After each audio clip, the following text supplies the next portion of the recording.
Hi everyone, आज हम लोग एक नया यूनिट स्टार्ट करेंगे जो क्लास 12th केमिस्ट्री का अंतिम यूनिट है। Unit 16 chemistry in everyday life. इस यूनिट का नाम से ही आप पूरा बात दिमाग में रख पाओगे कि इस चैप्टर में हम लोग को पढ़ना क्या है। इवन अभी तक केमिस्ट्री में जो कुछ भी हमने पढ़ा, बचपन से लेकर के अभी तक का समझ लो कि जो कुछ भी हमने केमिस्ट्री में पढ़ा, जितने भी क्लासेस में क्यों पढ़ा, क्या यूज है पढ़ करके इन सारी बातों का। एक यूज तो अभी तक हम लोग को पता है कि हाँ सिलेबस में है, पढ़ना है, रटना है, एग्ज़ाम लिखना है, वहाँ आएगा तो एग्ज़ाम में लिखना है, अच्छे मार्क्स स्कोर होंगे, अच्छे रिजल्ट से पास करेंगे। लेकिन डेली लाइफ में क्या यूज है, क्यों हम लोग इतने रिएक्शंस ऑर्गेनिक में पढ़ते हैं, फिजिकल में उतने सारे प्रिंसिपल्स पढ़ते हैं, थ्योरीज पढ़ते हैं, क्यों पढ़ते हैं, आखिर इनका क्या यूज है। तो वही इस चैप्टर में हम लोग देखने वाले हैं, केमिस्ट्री इन एवरीडे लाइफ, कि केमिस्ट्री का रोजाना जिंदगी में क्या महत्व है, क्या रोल प्ले करता है या केमिस्ट्री हम लोग का डेली लाइफ में। तो देखो, अभी के समय में जो वर्तमान सिचुएशन है, इसमें से एक तो बर्बादी चाहे वह वायरस से हो रहा हो, जो हाल फिलहाल में कोरोना वायरस की मार झेला हमने। हाल फिलहाल में कई देशों के बीच युद्ध हो रहे हैं, बमबारी हो रहा है। तो ये जो एक्सप्लोसिव बनते हैं, बारूद वगैरह, ये सारे हैं क्या? केमिकल्स हैं जो इतना विनाशकारी है। तो अब आप बोलोगे कि फिर तो केमिकल है, तो केमिकल से तो वहाँ पूरा विनाश ही हो रहा है, तो क्या केमिस्ट्री हम लोग पढ़ेंगे विनाश करने के लिए? तो नहीं, ऐसा बिल्कुल भी नहीं है। हाँ, विनाशकारी हैं ये केमिकल्स, लेकिन जब ऐसे सिचुएशन में हम लोग बीमार पड़ते हैं या घायल हुए, तो फिर ठीक करने के लिए हम लोग मेडिसिन का यूज करेंगे, जाहिर सी बात है। And medicines are also chemicals, medicines भी केमिकल्स ही हैं, ये कुछ अलग नहीं है। तो अभी बताए ना, वर्तमान के समय में ये दो चीज़, एक बिगड़ रहा है सिचुएशन और दूसरा उसका सुधार के लिए मेडिकल फील्ड को आगे आना पड़ रहा है। तो उसमें जो सारे मेडिसिन्स है, ऑल आर केमिकल्स। इसके अतिरिक्त जो हमने अभी तक जाना है या सुना है कि जीने के लिए कुछ बेसिक चीज़ों का होना काफ़ी ज़रूरी है, जैसे रोटी, कपड़ा, मकान। रोटी कहने का मतलब भोजन, और भोजन कहने का मतलब कि उससे जो इम्पॉर्टेंट न्यूट्रिएंट्स मिलते हैं। और इन सारे न्यूट्रिएंट्स के बारे में जो है हम लोग बायोमॉलिक्यूल्स चैप्टर में पढ़े, कार्बोहाइड्रेट्स पढ़े, प्रोटीन्स पढ़े, विटामिन्स पढ़े, हार्मोन्स पढ़े, एंजाइम्स पढ़े, काफ़ी इंपॉर्टेंट चीज़ हम लोग पढ़े। उसके बाद कपड़ा, तो कपड़ा बनाने के लिए जो मटेरियल यूज होता है, कॉटन है, फाइबर है, पॉलिएस्टर है, तीन सारी चीज़ों के बारे में हमने पॉलीमर्स में पढ़ा। उसके बाद मकान, तो मकान बनाने के लिए जो मटेरियल यूज होता है, मकान बनाने के लिए मटेरियल्स क्या यूज होते हैं, तो सीमेंट है। अब ये सीमेंट भी एक प्रकार का केमिकल ही होता है, केमिकल कंपोजिशन उसका जानना होगा आपको, जो एस ब्लॉक एलिमेंट में पढ़े होगे आप क्लास 11th में। उसके बाद रॉड, आयरन का ही रॉड क्यों यूज किया जाता है, ये सब प्रॉपर्टी। उसके अलावा जब घर का फिनिशिंग किया जाता है पेंट्स वगैरह से, तो ये पेंट भी एक प्रकार के केमिकल कंपोजिशन ही होते हैं, कोलोइडल फॉर्म है ये। तो ये रोटी, कपड़ा, मकान, ये तीनों चीज़ हम लोग देखे। उसके बाद अग्नि, वायु, जल। तो जल कहने का मतलब जो वाटर है, हम लोग जानते हैं कि अर्थ पे जो है 3/4 पानी ही है, लेकिन फिर भी सुनते हैं कि गर्मी के समय कहीं अकाल पड़ गया, लोग प्यासे मर रहे हैं। तो जिस जगह पे ऑलमोस्ट 75% वाटर ही हो, वहाँ के लोग प्यासे कैसे मर सकते हैं? इसका मतलब कि ये सारे वाटर जो है पीने लायक नहीं है। तो वाटर मीन्स वाटर, क्यों कोई वाटर पीने लायक है, कोई क्यों वाटर पीने लायक नहीं है। तो यह वाटर का कंपोजिशन, वाटर का प्रॉपर्टी भी हम लोग केमिस्ट्री में ही पढ़ते हैं, जो हाइड्रोजन चैप्टर में ऑलरेडी हम लोग पढ़े हैं क्लास 11th में। उसके बाद वायु, तो वायु कहने का मतलब कि जो एयर है, एयर में कई गैसेस हैं, oxygen, nitrogen, carbon dioxide, argon, helium, ऐसे कई गैसेस हैं। अब इसमें से हम लोग जानते हैं कि इनहेलेशन के रूप में ऑक्सीजन ही लिया जाता है, या ऑक्सीजन गैस ही हम लोग के लिए ज़रूरत है। आखिर क्यों? नाइट्रोजन गैस और कार्बन डाइऑक्साइड गैस दूसरे गैसेस को इनहेल किया जाए तो क्या होगा, उनका क्या फंक्शन है? ऑक्सीजन वैसा क्या कर लेता है बॉडी के अंदर जो इतना ज़रूरी है? तो ये सब भी हम लोग केमिस्ट्री में ही पढ़ते हैं, जो पीछे कार्बोहाइड्रेट वगैरह में देख चुके हैं कि ऑक्सीजन का जो मेन काम होता है रिस्पायरेशन का होता है, ब्लड सर्कुलेशन को मेंटेन करता है, ऐसे कई फंक्शन जो हैं। तो कुछ कुछ बातें हम लोग पहले का चैप्टर्स में पढ़ चुके हैं, कुछ जो बचा अब लास्ट हम लोग इसी यूनिट में पढ़ने वाले हैं, केमिस्ट्री इन एवरीडे लाइफ। आजकल जो फास्ट फूड लोग खाते हैं, तो ये जो फास्ट फूड पैक होकर के आते हैं बाहर से, कई दिनों तक रहते हैं लेकिन वे ख़राब नहीं होते हैं। क्यों नहीं होते हैं? तो उसमें केमिकल फूड एडिटिव्स मिला हुआ रहता है जो उसको ख़राब नहीं होने देता है। तो इन सारी बातों का जिक्र जो है कि आखिर इस केमिस्ट्री का रोज़मर्रा ज़िंदगी में क्या रोल है, क्यों इस केमिस्ट्री को इतना तवज्जो देते हैं हम लोग, तो इन सारी बातों का जो है जिक्र हम लोग किए कुछ अभी तक, और बाकी जो है हम लोग इस यूनिट में करने वाले हैं। तो इसके लिए केमिस्ट्री से रिलेटेड जो है कुछ कोटेशंस हैं, जिस कोटेशन को हम लोग समझते हुए आगे बढ़ेंगे। जैसे एक कोटेशन है, मैनकाइंड ओज मच टू केमिस्ट्री। मैनकाइंड ओज मच टू केमिस्ट्री, कि जो मानव जीवन है वह केमिस्ट्री का बहुत बड़ा ऋणी है, कर्जदार है। एक लिविंग सिस्टम के लिए केमिस्ट्री इतना इम्पॉर्टेंट रोल प्ले करता है कि इसके बगैर हम लोग का जीवन यापन नहीं हो सकता है, जीवित नहीं रह सकते हैं। इसलिए बोल रहा है कि जो मानव जीवन है वह केमिस्ट्री का बहुत बड़ा ऋणी है, कर्जदार हैं हम लोग केमिस्ट्री का। किस मायने में कर्जदार है वो तो बताया हमने, कि जो बेसिक चीज़ों का अभी ज़रूरत है जीने के लिए वे आ रहे हैं केमिस्ट्री से, चाहे रोटी कपड़ा मकान हो, अग्नि वायु जल हो, मेडिसिन्स हो, ऐसे जो भी चीज़ें हैं। हाँ, इस जीवन शैली को थोड़ा आसान बनाया है फिजिक्स का डेवलपमेंट, चाहे मोबाइल फ़ोन का डेवलपमेंट हुआ हो, चाहे मोटर व्हीकल्स वगैरह का डेवलपमेंट हुआ हो, जो भी डेवलपमेंट है वे हम लोग के जीवन शैली को थोड़ा आसान बनाया है। लेकिन जीने का जो बेसिक चीज़ें हैं वे तो भाई केमिस्ट्री से रिलेटेड है। इसका मतलब यही हुआ कि मैनकाइंड ओज मच टू केमिस्ट्री, कहने का मतलब हुआ कि जो मानव जीवन है वह केमिस्ट्री का बहुत बड़ा कर्जदार है, क्योंकि मानव जीवन का एक सस्टेनेबल डेवलपमेंट के लिए केमिस्ट्री का बड़ा इंपॉर्टेंट रोल है।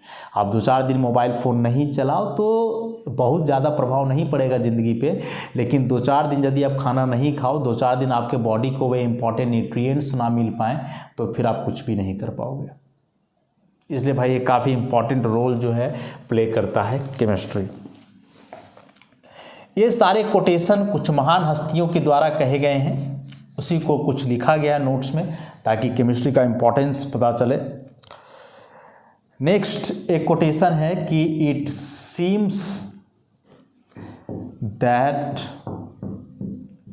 One can obtain more truths important to humanity from chemistry than from any other science।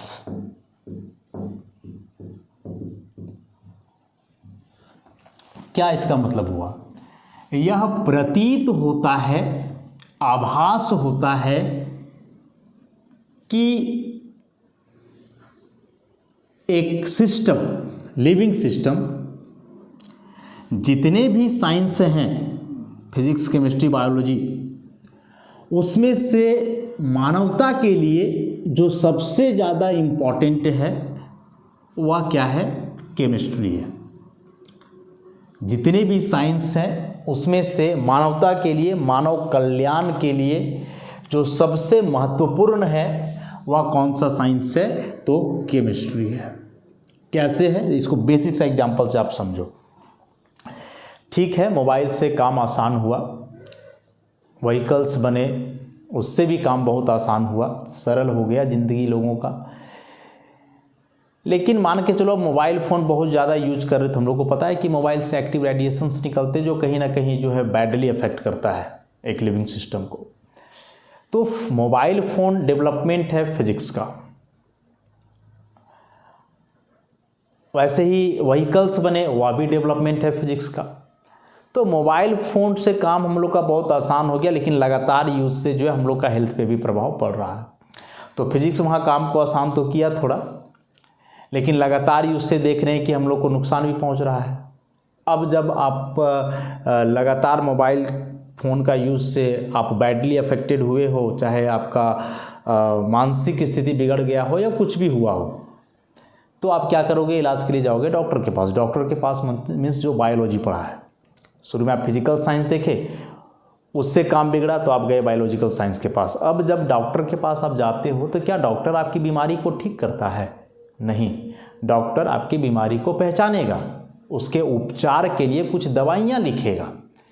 तो फाइनली वह बीमारी ठीक तो दवाई कर रहा है, डॉक्टर कहाँ ठीक कर रहा है। और यह दवाई जो है दिस इज केमिकल साइंस, यह है केमिस्ट्री। तो फिजिक्स से चले थे, वो गड़बड़ाया, फ़ायदा हुआ बायोलॉजी वाला को, डॉक्टर को।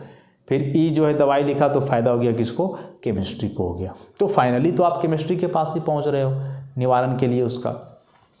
तो ये बता रहा है कि जितने भी साइंस हैं उनमें से एक मानव कल्याण के लिए जो सबसे ज़रूरी प्रतीत होता है वह है केमिस्ट्री, मीन्स केमिकल साइंस, जो सबसे इम्पॉर्टेंट होता है। और एक लास्ट की our daily needs of food, clothing, shelter के our daily needs of food, clothing, shelter, potable water, medicines etc. are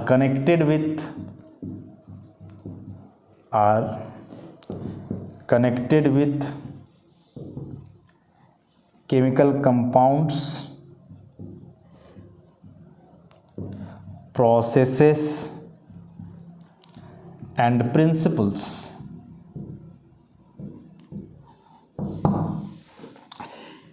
कि हम लोग का दैनिक जीवन में जो कुछ आवश्यक चीज़ें हैं, जैसे भोजन, वस्त्र, आवास, पीने का पानी, दवाइयाँ, ये सारे कनेक्टेड हैं, रिलेटेड हैं केमिकल कंपाउंड से।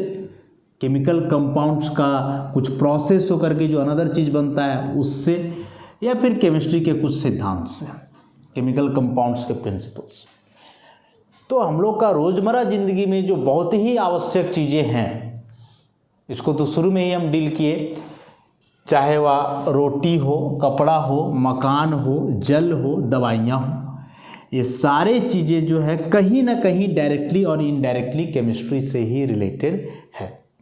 तो यह इम्पॉर्टेंस है केमिस्ट्री का।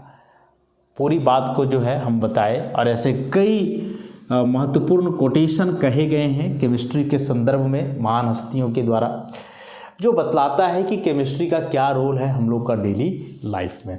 इवेन आप एक लाइन में समझ लो कि केमिस्ट्री के बगैर जीवन की कल्पना नहीं कर सकते हैं। आज से 50 साल पहले मोबाइल फ़ोन नहीं था सारे लोगों के पास, तो क्या ज़िंदगी नहीं थी, और अभी से ज़्यादा रिलैक्स्ड ज़िंदगी था।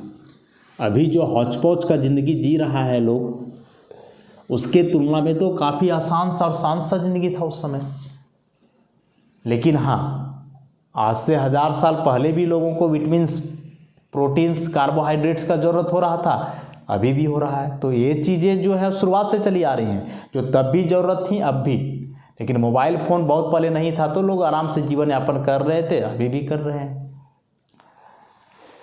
तो इस चैप्टर में जो है हम लोग पढ़ेंगे कि केमिस्ट्री का जो रोल है वह क्या है, किधर, तो मेडिसिनल फील्ड में, मतलब मेडिसिन्स के बारे में हम लोग पढ़ेंगे। फिर इसी केमिकल का क्या यूज है एज फूड प्रिजर्वेटिव्स या फूड एडिटिव्स, इसके बारे में पढ़ेंगे। और एक जो क्लींसिंग मटेरियल होते हैं, चाहे सोप हो, डिटर्जेंट हो, क्लींसिंग सब्सटेंसेस, इनमें क्या रोल है केमिस्ट्री का। तो है तो बहुत, जो थोड़ा थोड़ा हम लोग हर चैप्टर में पढ़ते ही आ रहे हैं, लेकिन मेन इस चैप्टर में जो हम लोग को पढ़ना है वो इन 3 चीज़ों के बारे में, chemicals in medicines, chemicals in food additives and chemicals in cleansing substances. तो ये 3 अलग अलग टॉपिक हैं इस यूनिट में, और यही तीनों को जो है हम लोग डिटेल में जो है काफ़ी अच्छे से पढ़ने वाले हैं और समझने वाले हैं। अब बात करें इस चैप्टर का एग्जामिनेशन पॉइंट ऑफ व्यू से कि कैसे पढ़ना है, तो बड़ा ही सिंपल सा और बेसिक से क्वेश्चंस आते हैं, शॉर्ट डेफिनेशंस आते हैं इस यूनिट से, और स्कोरिंग चैप्टर है, पॉलीमर्स के जैसा ही 2-4 डेफिनेशन आ जाते हैं, उसी को आपको रट के लिखना है। तो खैर देखते हैं हम लोग आगे धीरे धीरे इसको। तो सबसे पहले जो है हम लोग इसमें बात करें, सर्वप्रथम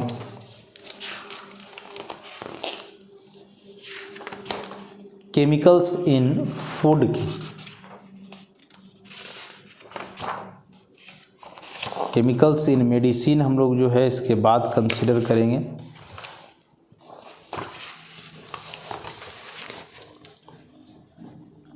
तो पहले हम लोग देखते हैं केमिकल्स इन फूड। फूड में क्या केमिकल्स मिलाए जाते हैं। देखो, फूड एक जो नेचुरल है वो तो है ही, भात खाते हैं, रोटी खाते हैं, लेकिन उसके अलावे कुछ केमिकल्स हैं जिनका इस्तेमाल फूड में किया जाता है। माने वो केमिकल से फूड बनते नहीं है, बल्कि फूड नेचुरल जो है वही है, बस उनमें केमिकल का इस्तेमाल होता है उनका प्रिजर्वेशन के लिए। तो इसको हम लोग लिख सकते हैं कि the chemicals which are added to food for their preservation and enhancing their appeal are called food additives। बोल रहा है कि वे केमिकल सब्सटेंस जिनको ऐड किया जाता है, मिलाया जाता है भोजन में। क्यों? तो इस भोजन का संरक्षण खराब होने से बचने के लिए, और साथ ही साथ उसके यूज का, उसके डिमांड को इन्हांस करने के लिए, बढ़ाने के लिए। डिमांड को बढ़ाने के करने का मतलब कि उसमें अलग फ्लेवर लाने के लिए, अलग स्मेल लाने के लिए, तो इन सारी चीज़ों के लिए इस्तेमाल किया जाता है।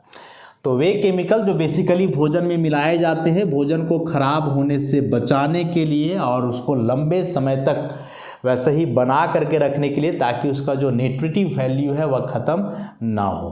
तो ऐसे ही केमिकल्स को हम लोग फूड एडिटिव्स के नाम से जानते हैं, मतलब फूड में जो ऐड किया जाता है। ये फूड एडिटिव्स हो सकते हैं फ्लेवर्स एंड स्वीटनर्स। स्वीटनर्स मीठा करने के लिए जो मिलाया जाता है, फ्लेवर लाने के लिए अलग अलग। फूड कलर्स जिसको हम लोग डाई के नाम से जानते हैं, जो एमीन्स चैप्टर में हमने पढ़ा। Fat emulsifier and stabilising agent. Fat emulsifier and stabilising agent. Antioxidants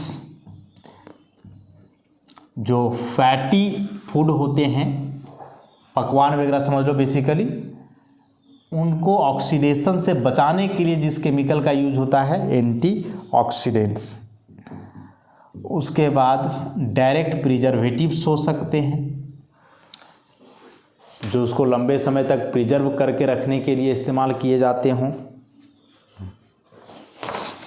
इसके अलावे कुछ न्यूट्रिशनल सप्लीमेंट हो सकते हैं, nutritional supplements like vitamins, carbohydrates, proteins etcetera.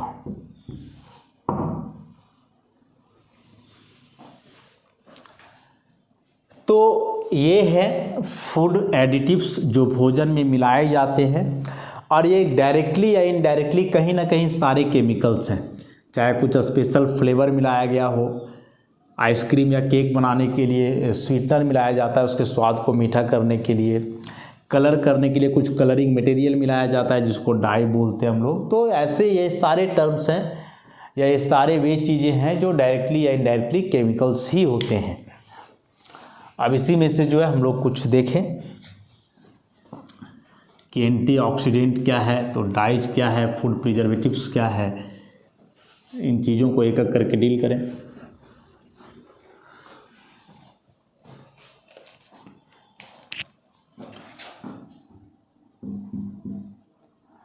Food preservatives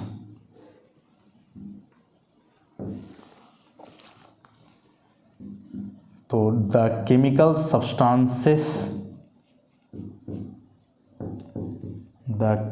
substances which are added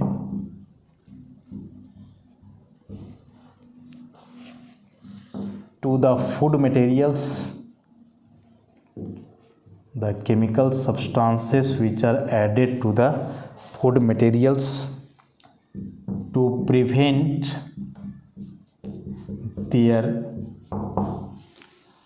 spoilage and to retain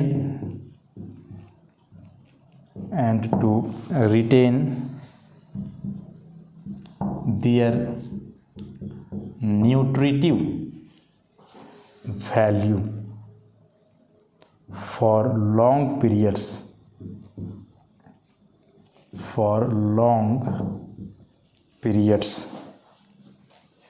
are called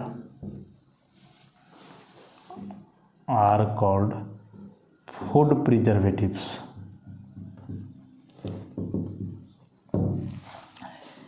क्या लिखा हमने कि वे केमिकल सब्सटेंस जो मिलाए जाते हैं फूड मटेरियल्स में, क्यों? तो उनको ख़राब होने से बचाने के लिए, स्पॉइलेज मतलब ख़राब होना, को ख़राब होने से बचाने के लिए, और साथ ही साथ उसके न्यूट्रिशनल वैल्यू को रिटेन करने के लिए। ये नहीं कि ज़्यादा समय तक वह है तो ख़राब हो गया, उसका न्यूट्रिशनल वैल्यू ख़त्म हो गया, मतलब जो एनर्जेटिक चीज़ पहले से मिल रहा था वो ना मिले। तो ये सब चीज़ को बनाए रखने के लिए कि हाँ वो ज़्यादा दिन तक ख़राब भी ना हो, और जो उसका काम है, जो न्यूट्रिशनल वैल्यू है, वह भी लंबे समय तक बने रहे। तो ऐसे ही सब्सटेंस को हम लोग फूड प्रिजर्वेटिव्स के नाम से जानते हैं। तो फूड प्रिजर्वेटिव्स कहने का मतलब कि खाना को संरक्षित करके रखना, उसको ख़राब नहीं करना।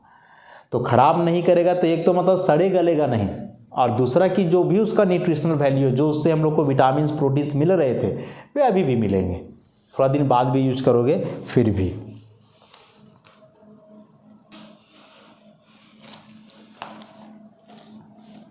तो ये फूड प्रिजर्वेटिव्स बेसिकली करते क्या है कि these prevent the rancidity of food and inhibit the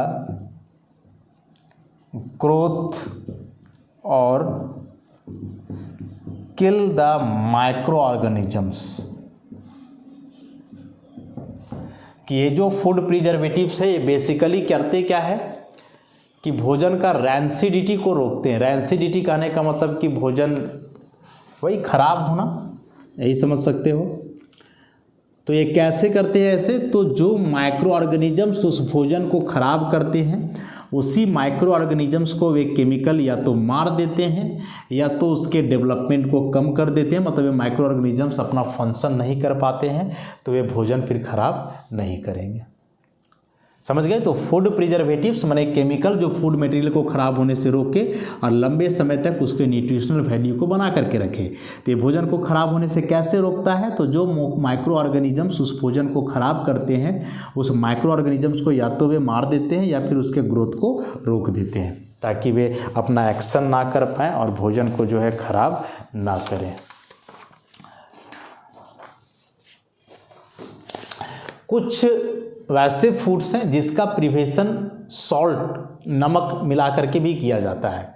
जैसे कि मान के चलो कि आप मीट खाने का मन किया, आप चिकन लाए, चिकन का मीट लाए। अब चिकन का मीट आप लाए, लेकिन किसी कारणवश लाते के साथ आप तुरंत नहीं बना पा रहे हो, छोड़ दोगे 2-4 घंटे के लिए। लेकिन 2-4 घंटे तक के लिए उसको यदि वैसे ही आप छोड़ दोगे तो वह भोजन हो जाना है खराब। मतलब वह जब मीट है वो खराब हो जाएगा, उससे स्मेल आने लगेगा। तो लोग क्या करता है कि उसका प्रिजर्वेशन के लिए उस पर नमक छिड़कता है। सॉल्यूशन चैप्टर में पढ़े, याद करो। मान लो कि यह चिकन का छोटा छोटा पीस है, ये खराब हो जाएगा जैसे ज़्यादा देर तक खुला छोड़ दोगे तो लोग क्या करता है कि इस पर सॉल्ट छिड़क देता है, नमक। देखो ये सॉल्ट छिड़क दिया सब। ऐसे होता क्या है सॉल्ट छिड़कने से, कि जब सॉल्ट हम लोग छिड़कते हैं तो बताया गया इसको सॉल्यूशन में कि यह सॉल्ट मीट में जो पानी है उसके साथ मिल करके एक कंसनट्रेटेड सॉल्यूशन बनाएगा इस मीट का सरफेस पर। और जब कोई बैक्टीरिया यहाँ बैठेगा इसको ख़राब करने के लिए, तो यहाँ ऑस्मोसिस होगा और बैक्टीरिया का सारा पानी ऑस्मोसिस के द्वारा इससे बाहर निकल जाएगा, क्योंकि यहाँ सरफेस पर कंसनट्रेटेड सॉल्यूशन है और बैक्टीरिया के अंदर थोड़ा कम कंसनट्रेटेड फ्लूइड है, जो भी है। तो इस तरह से यहाँ lower to higher concentration liquid flow करेगा, बैक्टीरिया का ऑस्मोसिस और सारा बैक्टीरिया का पानी बाहर, डिहाइड्रेट हो जाएगा बैक्टीरिया और मर जाएगा। और फिर मर जाएगा तो यह मीट को ख़राब नहीं कर पाएगा। तो ऐसे कुछ देर तक मीट को हम लोग प्रिजर्व करके रखते हैं। तो कुछ भोजन वैसे हैं जिसको कुछ देर के लिए हम लोग डायरेक्ट नमक ऐड करके प्रिजर्व कर सकते हैं, और उसमें से बेसिकली ये मीट आते हैं। तो इस प्रोसेस को जो है हम लोग बोलते हैं सॉल्टिंग। सॉल्ट ऐड करके उसको प्रिजर्व करना क्या कहलाता है, सॉल्टिंग। उसी प्रकार से कभी कदाल जो है भोजन को ख़राब होने से बचाने के लिए हम लोग ऑयल्स लगाते हैं, ताकि ऑयल लगाने का मतलब क्या हुआ कि इस पर एक अलग लेयर ही बन गया। अब यहाँ कोई भी माइक्रो ऑर्गेनिज्म इसको ख़राब करने के लिए बैठेगा तो वह फूड मटेरियल के संपर्क में डायरेक्ट नहीं आएगा, इनडायरेक्ट आएगा, तो फिर उसको ख़राब नहीं होने देगा। उसी प्रकार से स्पाइसेस, मसाला भी जो है लगाने से ख़राब नहीं होता है, और स्पाइस का जो कंस्टिट्यूएंट होता है वो भी कहीं ना कहीं कोई ना कोई केमिकल सब्सटेंस ही होते हैं। अब इसमें से कुछ एग्जांपल्स हम लोग देखें कि वे कुछ केमिकल्स जो किस प्रकार से फूड प्रिजर्वेटिव का काम कर रहे हैं, उसके बारे में थोड़ा देखते हैं।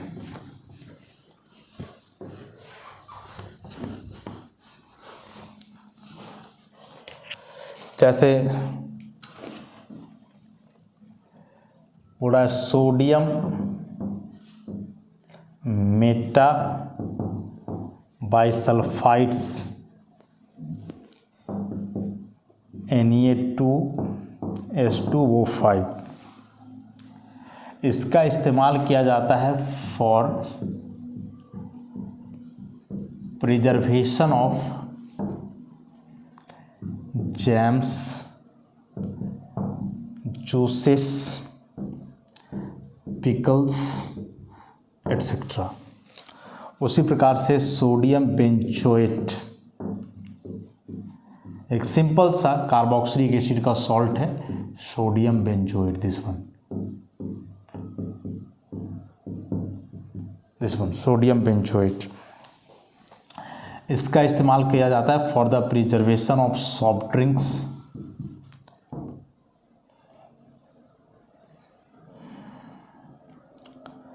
और कोई भी एसिडिक फूड्स। उसी प्रकार से सॉर्बिक एसिड और इसके कुछ सॉल्ट्स होते हैं, इसका इस्तेमाल किया जाता है for the preservation of cheese, baked food, जो बेकरी में फूड बना होता है, केक्स वगैरह, meat, pickles and fish products. Foreign countries में जाओगे तो वहाँ लोग, जैसे हम लोग भी मछली खाते हैं तो तुरंत ताज़ा तो नहीं रहता है, दूसरे जगह से आया, 2-4 दिन आने में लगा, फिर 1-2 दिन दुकानदार के पास रहा, तब मतलब 7 दिन तक चलता, उससे ज़्यादा नहीं, बर्फ़ में होकर के आता है। लेकिन बाहर फॉरेन कंट्रीज में क्या होता है ना कि उस मीट को पूरा ड्राई कर लिया जाता है, ड्राई करने के बाद उसको रखा जाता है, और जैसे हम लोग फास्ट फूड कैसे कट पीस करके पैक्ड आता है, उसी प्रकार से लोग बाहर में फिश वगैरह को ऐसे ही बेचते हैं फॉरेन कंट्रीज में। तो वहाँ भी उसका प्रिजर्वेशन के लिए जो मिलाया जाता है सॉर्बिक एसिड होते हैं और इसके कुछ सॉल्ट्स। उसी प्रकार से इपॉक्साइड्स, एक साइक्लिक ईथर है, दिस इज इपॉक्साइड। इस इपॉक्साइड का इस्तेमाल किया जाता है बादाम का प्रिजर्वेशन के लिए, नट्स, ड्राई फ्रूट्स जो होते हैं, काजू वगैरह जो पैक होकर के आते हैं, और स्पाइसेस, मसाला, इन सारी चीज़ों का जो है प्रिजर्वेशन के लिए इस्तेमाल किया जाता है इस इपॉक्साइड्स का। तो मतलब ऐसे कुछ एग्जाम्पल्स दिए गए हैं, जिस एग्जाम्पल्स के आधार पे बस हम लोग इतना समझेंगे कि हाँ कैसे जो है ये केमिकल्स फूड प्रिजर्वेटिव्स का काम करते हैं। ऐसे कई यूज हैं, ऐसे कई फूड प्रिजर्वेटिव्स हैं। अभी सैंपल के तौर पे जो है कुछ एग्जाम्पल्स केवल दिया गया है। तो एग्जाम में डायरेक्ट क्वेश्चन आता है कि what are food preservatives, give examples, कि फूड प्रिजर्वेटिव्स क्या है, कुछ एग्जाम्पल दो। तो डेफिनेशन ऐसे ही कुछ 1-2 एग्जाम्पल कर देना है। तो ऐसे और भी कुछ हैं इसमें फूड एडिटिव्स में, जिसको हम लोग आगे का लेक्चर में देखेंगे। तो आज के लिए इतना ही, धन्यवाद।